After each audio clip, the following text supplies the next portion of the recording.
ទទួលផលគ្រប់រូបាពិតគ្មាននរណាទទួលជំនួសឡើយក៏សាងឯសិលទីន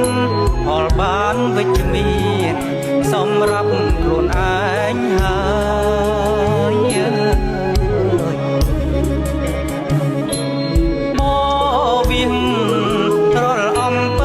បាយមុខអើយអាចរំដកទុកសាងសុខលោកីមកវិញរាល់អំពើអបាយមុខអើយអាចរំដកទុកសាងសុខ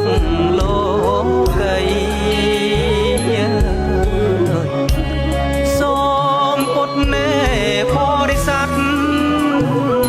គោរពម៉ាត់ស្យាត់